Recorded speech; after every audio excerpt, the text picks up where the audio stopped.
Hey, I'm Eva, and I will be discussing The Big Lebowski, which is a 1998 classic by the Coen brothers. The reason it works so well is due to its self-awareness that can be seen through how self-referential it is. One of the most referential scenes in the movie is Gutterballs, the second of the dude's dream sequences. I've chosen it for my analysis today because of its use of repeated motifs.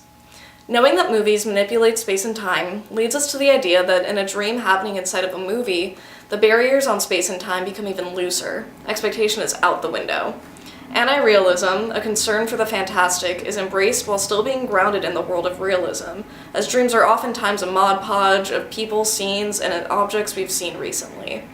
The Big Lebowski handles dreams in a way that plays us up to the point where we take notice of how self-aware it is, and with that in mind, the level of self-awareness in the dude.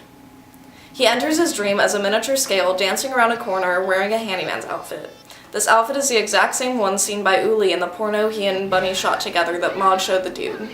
The dude's small stature was seen before in the first dream sequence, in which he went inside of a bowling ball.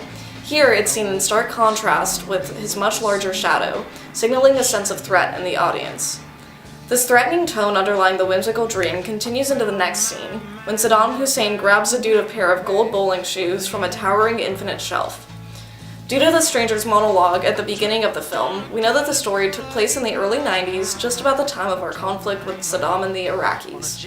However, there isn't much else throughout the movie to remind us of this. The dude looks up at the man in the shoes with a smile on his face, but the threat is seen through the high-angle shot, as well as Saddam's presence. Completely oblivious, the dude jumps onto an infinite checkerboard staircase, the same pattern, it turns out, as the flooring of Mr. Lebowski's mansion. The pattern's resurrection hints at the anxiety the dude feels towards having to find Bunny. An extreme long shot establishes what lies at the bottom of the stairs. Maud is dressed as a Viking princess with a trident, surrounded by girls in bowling pin hats.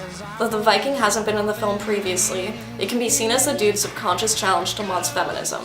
So though it isn't a direct repetition, it's stemming from something that has occurred. As the camera dollies in to a close-up of Maud, the audience figures out, if they haven't yet already, that the dude is in fact interested in her. Her significance in terms of the frame, the audience, and the dude has increased. The dude then leads Maud through throwing a red and black bowling ball down the lane, further perpetuating his challenge to her feminism and her independence.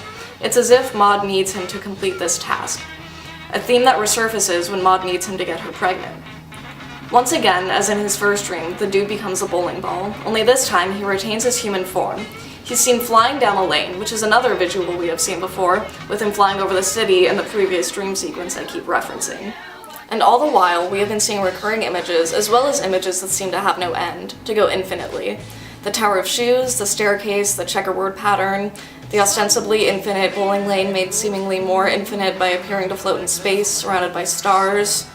And though infinity sometimes gives the impression that it is a positive thing, it can also appear as quite the opposite.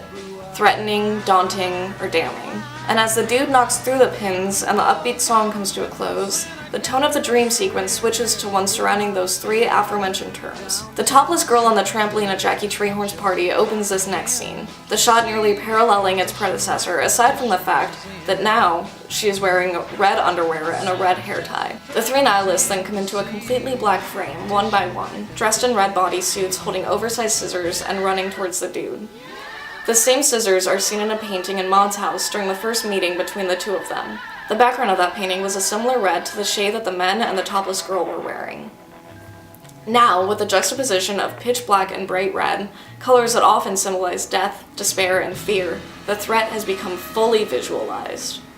Close-ups of the dude reveal his realization that he plays a big part in this debacle, and that there are many underlying layers to what's going on. Gutterballs has taken neutral symbols and put them on the same plane as threatening ones. It has capitalized on the dude's self-awareness for how ludicrous of a situation he's in, as well as his lack of a way out, through recurring images and self-referential symbols and themes. This whole movie is a 10 out of 10, but this scene is easily an 11.